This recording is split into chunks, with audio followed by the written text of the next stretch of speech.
Assalamualaikum, salam sejahtera. Anda sedang menonton Agenda Awani dan sudah tentu untuk waktu ini kita masih lagi memberi tumpuan untuk diskusi dan juga perbahasan berkaitan dengan perang dagang Amerika Syarikat dan China. Ini sudah tentu susulan daripada pengenalan ataupun pengumuman tarif timbal balik yang diperkenalkan oleh Presiden Amerika Syarikat Donald Trump pada awal bulan lalu, walaupun pada ketika ini diberi jeda tempoh penangguhan selama 90 hari.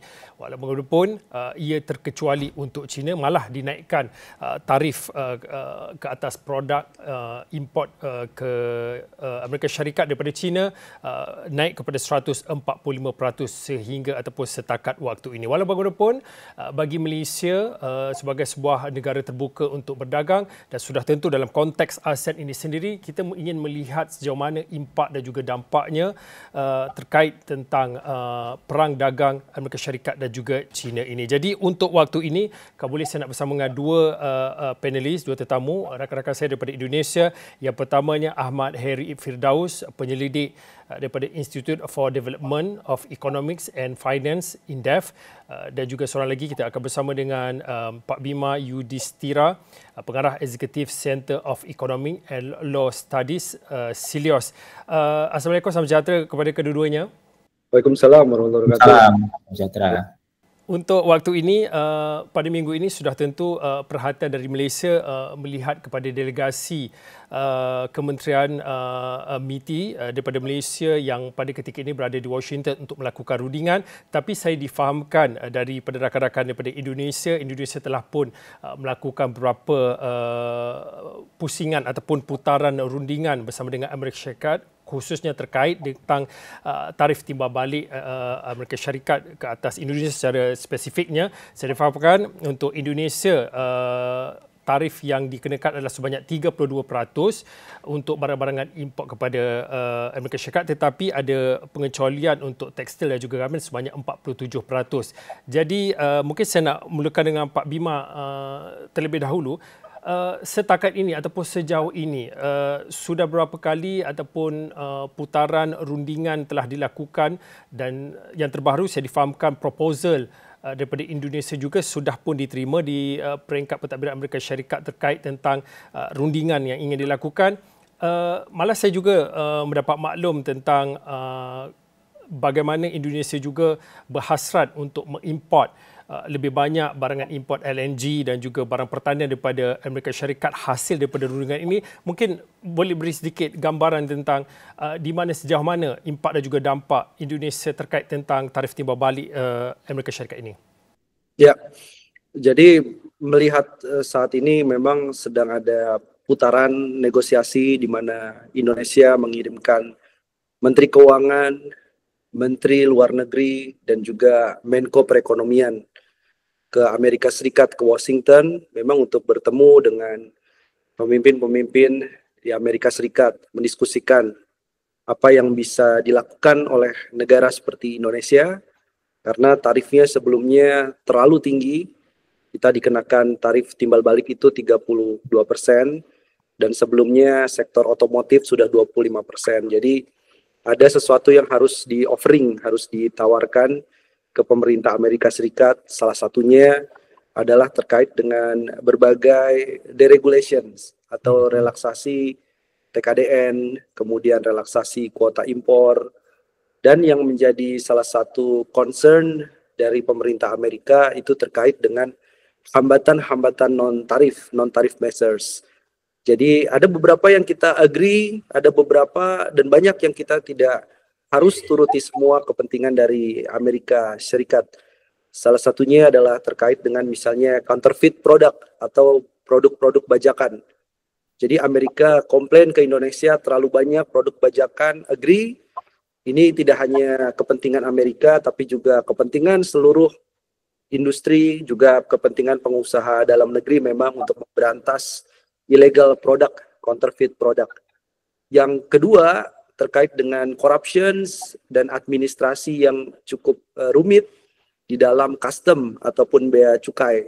Ini totally agree, karena memang pengusaha Indonesia juga keberatan dengan biaya untuk custom yang terlalu mahal, prosesnya terlalu panjang, terlalu rumit, itu kita agree. Tapi ada beberapa yang memang kita sebagai orang Indonesia, sebagai pemerintah, kerajaan di Indonesia harus hati-hati. Salah satunya ini terkait dengan kuota impor. Karena Amerika ingin mendorong pangan-pangan dari Amerika, kedelai, gandum, jagung untuk bisa masuk lebih banyak lagi ke Indonesia. Tentu banyak farmers, banyak petani di Indonesia ini akan menderita kerugian yang cukup signifikan akibat kita terlalu mendorong impor yang dibuka selebar-lebarnya. Kemudian juga terkait dengan sistem pembayaran, ini bagian dari negosiasi karena US companies atau perusahaan Amerika di bidang pembayaran itu merasa keberatan atau merasa ada diskriminasi terhadap sistem pembayaran nasional Indonesia. Salah satunya adalah QRIS. Tapi kita harus defense di Indonesia, central bank harus defense bahwa pembayaran digital ini hak masing-masing negara untuk bisa melindungi data, bisa melindungi keamanan di keuangan digital. Dan QRIS itu dengan barcode itu sangat memudahkan UMKM, merchant-merchant kecil, kemudian juga konsumen itu untuk bisa mengadop layanan digital dengan cepat dan aman. Jadi kalau Amerika kita turuti terus kemauan-kemauannya tentu tidak adil bagi konsumen dan pelaku usaha Indonesia. Jadi we must be very selective. Kita harus sangat selektif komoditas apa yang memang kita bisa kerjasamakan. Tapi di satu sisi yang lain, kalau itu sudah permintaannya terlalu banyak, maka we need to say no. Kita harus bilang tidak, bahwa ada pasar-pasar lain selain dari Amerika yang bisa kita dorong kerjasama. Nah ini yang harapannya memang Indonesia ini masih first atau second round dari negosiasi ini harapannya bisa bersama-sama dengan negara-negara ASEAN bahwa kita satu padu punya suara ini untuk bisa menegosiasikan kepentingan tidak hanya Indonesia, tidak hanya Malaysia, tapi juga negara-negara lain di kawasan ASEAN di hadapan Trump. Karena Trump ini unpredictable, emosional, dan this is not trade wars anymore. This is not economics. Tapi ini sudah masuk pada political expressions dari pemerintah Amerika yang kita harus lihat secara hati-hati. This is beyond trade. Ini sudah melebihi dari permasalahan perdagangan belaka. Sebelum kita nak beralih kepada apa peluang untuk kita mencari pasaran baru, kita nak bercakap tentang ASEAN, tapi suka untuk kita bahaskan tentang tadi dikatakan oleh Pak Bima tadi, bukan semua kehendak ataupun kemahuan pihak yang satu lagi kita harus penuhi ataupun kita perlu turutkan. Mungkin pada waktu ini Pak Heri mungkin boleh kongsikan, rundingan ini sudah tentu sebarang rundingan memerlukan seni rundingan itu tersendiri. Supaya apa sahaja rundingan, apa sahaja tawaran, ia tidak berat sebelah, tidak bias ya. Dan saya juga difahamkan daripada Indonesia, daripada Pak Prabowo sendiri sebelum ini telah menyatakan ada usulnya, ada strategi Pak Pok itu sendiri. Mungkin daripada konteks ini, bagaimana akhirnya baik daripada Indonesia ataupun Malaysia ataupun ASEAN nanti kita akan bincangkan, rundingan yang akan berhasil ini tidak dilihat sebagai berat sebelah. Pak Heri. Ya, pertama saya setuju ya dengan Pak Bima tadi. Jadi kita harus selektif terhadap apa yang kita tawarkan gitu. Jadi saya lihat bahwa Indonesia atau pemerintahnya menawarkan beberapa tawaran yang bisa berpeluang untuk menurunkan tarif resiprokal tersebut, timbal balik tersebut. Tapi saya setuju bahwa apa yang ditawarkan oleh Indonesia, oleh government itu terlalu berlebihan, ya terlalu berlebihan. Banyak hal-hal yang mencederai, banyak hal-hal yang justru melukai gitu ya ekonomi Indonesia ke depannya. Sebagai contoh, kita ingin relaksasi regulation tentang local content seperti itu. Local content requirement itu hak daripada semua bangsa. Saya rasa seperti itu. Kemudian kuota impor bagi negara sebesar Indonesia itu sangat penting seperti itu. Jadi itu yang kalau saya lihat government Indonesia itu mau melonggarkan mau memberikan kelonggaran terhadap itu semua. Nah, itu saya tidak sependapat dengan apa yang pemerintah atau Indonesia ingin tawarkan. Harusnya kita ya pertama dalam negara-negara di Southeast Asia ini kita kompak, kita bersatu. Karena Indonesia, Malaysia, Thailand, Vietnam ini hampir memiliki comparative advantage yang sama. Sehingga bargaining position kita itu bisa meningkat kalau kita bersatu, bergabung di hadapan Amerika Serikat seperti itu.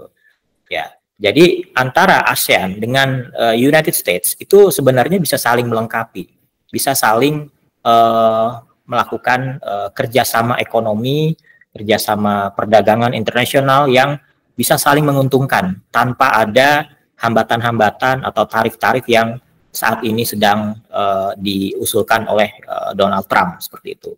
Nah, inilah yang harus kita tekankan bahwa dengan adanya restriksi-restriksi perdagangan yang Amerika Serikat sampaikan, reciprocal tarif yang berujung ke perang dagang atau trade war, ini bisa melemahkan ekonomi dunia seperti itu. Jadi sekarang setiap negara tidak harus nih membahas hal seperti ini kalau Amerika Serikat tidak memulai duluan untuk membahas tarif resiprokal itu. Jadi banyak hal-hal yang kita setuju seperti perbaikan-perbaikan dalam birokrasi di Indonesia, kemudian juga masalah permit ya, perizinan bagi investor yang saat ini mungkin masih banyak bottleneck-nya. Nah, ini ke depan kami setuju untuk diperbaiki.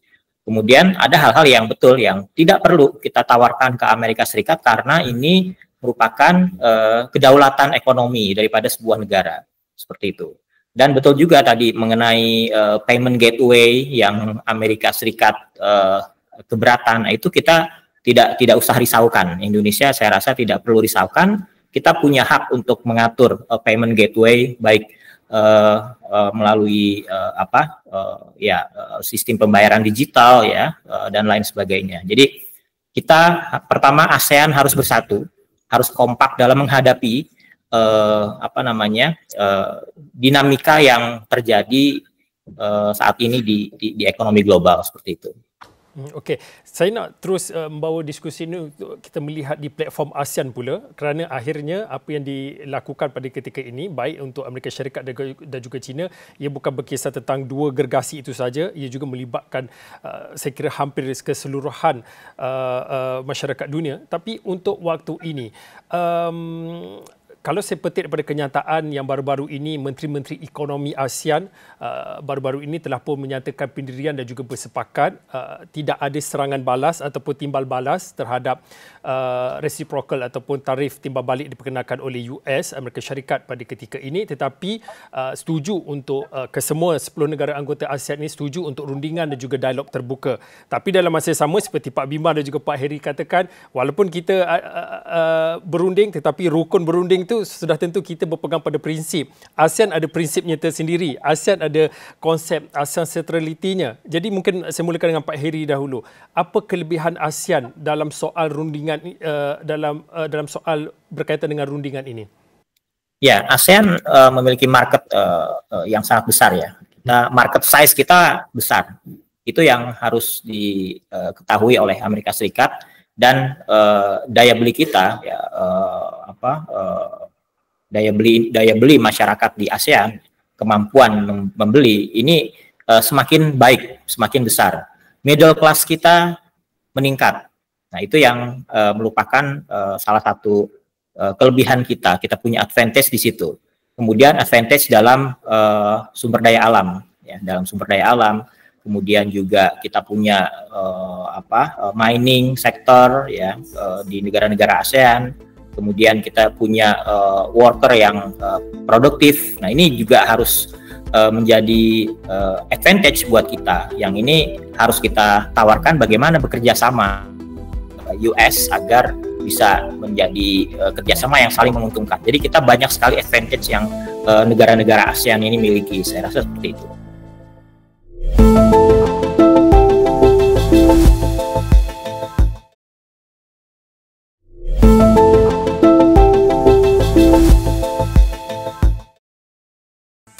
Bagaimana pula pandangan Pak Bima berkaitan dengan apa peluang untuk ASEAN memperkukuhkan kedudukannya dalam konteks geopolitik pada ketika ini? Malah sebelum ini ada beberapa expert ataupun penganalisis mengatakan intra-ASEAN itu juga tidak mencapai sasaran ataupun visionnya, masih lagi dalam lingkungan 22%. Jadi pada waktu ini bagaimana ASEAN perlu bersepakat, perlu kukuhkan anggotanya sebelum kita nak berdepan dengan ancaman dan juga nak memilih kawan ataupun pasaran-pasaran baru ini? ASEAN ini penting sebagai identitas, sebagai identity. Bahwa mungkin tidak semua satu rumpun, tapi punya kepentingan bersama saat ini. Kita tidak bisa terjebak antara China, kemudian ada Amerika Serikat tadi di antara perang itu, tapi kita juga bisa mendefinisikan ulang South-South cooperations. Jadi hubungan antara negara-negara berkembang di ASEAN ini harus terus dipererat. Tidak hanya bicara soal trade atau perdagangan, karena memang perdagangan pun juga masih sangat kecil. Jadi perdagangan Indonesia dengan semua negara di ASEAN dari sisi ekspor itu hanya 18%. Jadi ini sangat-sangat kecil. Artinya kita perlu memperluas lagi hubungan perdagangan. Tapi juga ada energi bahwa kita punya satu visi bersama untuk mengurangi emisi karbon. Membuat lingkungan bisa lebih hijau di semua negara-negara ASEAN. Ini harusnya bisa mempererat. Vietnam very good. Vietnam sangat baik dari sisi solar PV. Dari solar panel mereka sangat baik. Indonesia punya hydro. Malaysia juga punya banyak sekali alternatif energi untuk lebih hijau. Artinya ini kalau dikerjasamakan kita bisa membuat rantai pasok atau supply chain di antara negara ASEAN untuk energi bersih. Itu artinya akan ada investment yang sangat besar potensialnya. Kemudian kita juga tidak bisa menganggap bahwa Vietnam, Kamboja, Thailand as our competitors. Karena sebenarnya masing-masing negara ini bisa saling melengkapi. Contohnya kita bisa bicara soal EV atau kendaraan listrik. Indonesia punya sumber bahan baku battery, kemudian ada Vietnam, itu juga memproduksi finished goods atau assembly-nya. Malaysia, ini kita dengar nih dari Indonesia, banyak kawan di Malaysia bicara soal semiconductor.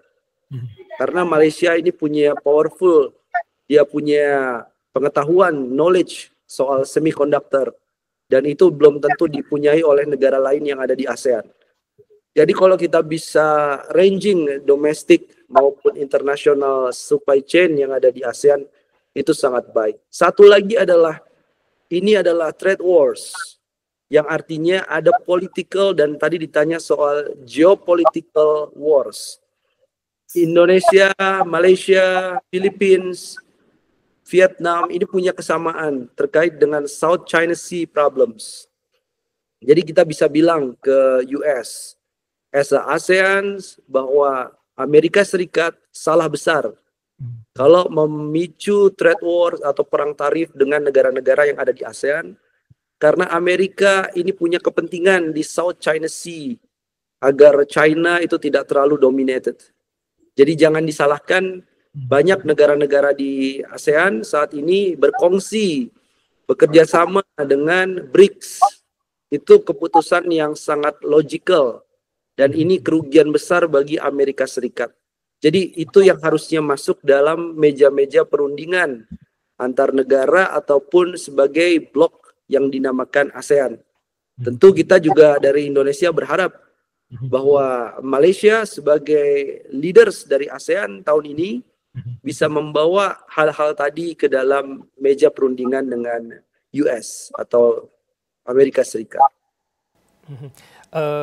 Pak Bima, mungkin terlalu awal untuk saya tanyakan soalan ini, tetapi dengan mengambil kira jangkaan ataupun situasi luar jangka, jika mana perang dagang Amerika Syarikat dan juga China ini berlarutan dan mungkin selepas 90 hari jeda masa yang diberikan untuk penangguhan tarif timbal balik oleh Amerika Syarikat ini, apakah wujud keperluan untuk ASEAN, kita bercakap tentang ASEAN bukan sahaja Malaysia dan juga Indonesia, ASEAN untuk melihat peluang-peluang baru, pasaran-pasar baru, tadi disebut salah satunya BRICS, apa peluang yang perlu diterokai ya benar kalau daripada Malaysia itu kami nak berkawan dengan semua pihak, tapi dalam saat-saat getir memilih kawan itu juga penting ya Pak Bima.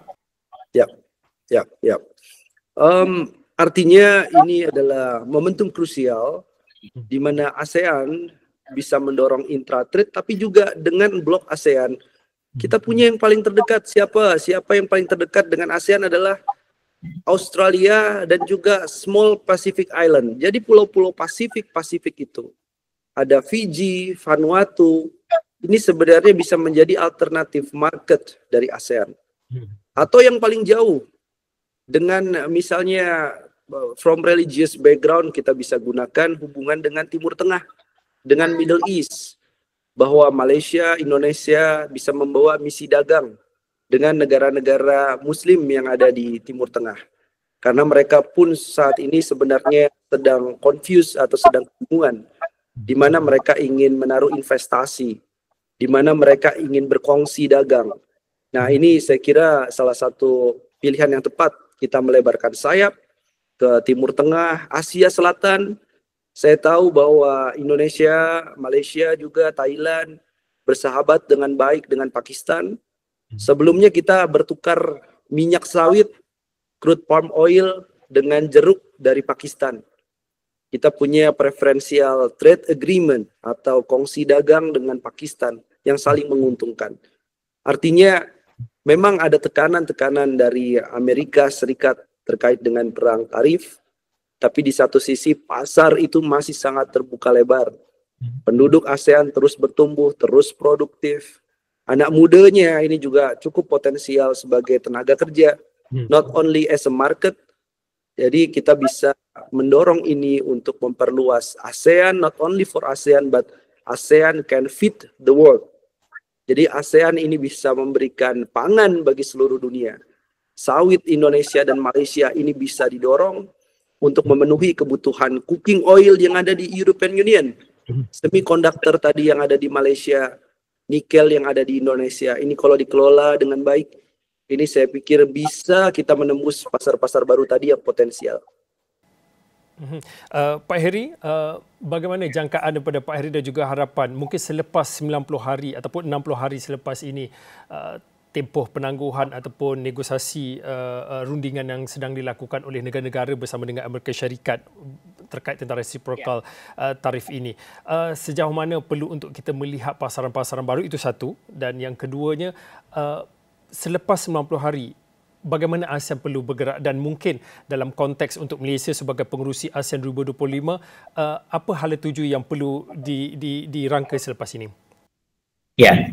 Jadi saya harap negosiasi ini akan membuahkan hasil yang saling menguntungkan bagi ASEAN dan US. Ya. Namun kita harus tetap mencari berbagai plan, ya, plan-plan yang lain. Salah satunya tadi bagaimana kita bisa menghindari indirect impact. Ya. Sebagai contoh, jika ekspor China ke Amerika Serikat berkurang, maka permintaan impor ya, daripada China, daripada ASEAN ke China itu ya. Jadi ekspor ASEAN ke China ini bisa berkurang gitu. Jadi karena China ke US ini bisa berkurang, nah ini potensinya indirect impact-nya adalah ASEAN yang juga ekspornya akan berkurang ke China. Maka betul tadi kita harus melakukan diversifikasi market. Kita melakukan pasar-pasar yang baru, mencari pasar-pasar yang baru, kerjasama betul tadi yang dikatakan Pak Bima, bagaimana kita meningkatkan intra-trade di dalam ASEAN itu sendiri, kemudian juga kerjasama dengan negara-negara Middle East, dengan negara-negara di South Africa yang saat ini cukup potensial, negara-negara Afrika yang juga potensial, dan mereka juga banyak membutuhkan produk-produk dari Indonesia, dari ASEAN. Nah, ini juga harus kita kembangkan ya, bagaimana betul tadi kita punya berbagai natural resources ya, natural resources yang sangat kaya, sangat banyak, seperti palm oil, kemudian juga mining product ya, ini harus kita lakukan pengolahan lebih lanjut ya, pengolahan secara maksimal sehingga menghasilkan added value yang optimal, ya, jika added value-nya optimal, maka akan banyak pasar market yang membutuhkan produk-produk daripada negara-negara di Southeast Asia seperti itu. Okey, baik, terima kasih Pak Heri ataupun Ahmad Heri Firdaus, penyelidik daripada Institute for Development of Economics and Finance INDEF, dan sebentar tadi kita bersama dengan Bima Yudhistira, pengarah eksekutif Center of Economic and Law Studies Silios, yang mana kedua-duanya berkongsi pandangan melihat kepada ketika ini perang dagang Amerika Syarikat dan juga China yang semakin memuncak, dan apa strategi dan juga diplomasi apa yang dilakukan bukan sahaja Malaysia dan juga Indonesia, tetapi di peringkat platform ASEAN ni, apa diplomasi apa yang ingin kita ketengahkan untuk meredakan sedikit dan juga mungkin sebagai penampan kepada sebarang impak dan juga dampak perang tarif ataupun perang dagang yang berlaku pada ketika ini. Saya kira itu saja untuk waktu ini. Agenda Awani, saya Fauzi Zain, Saumat.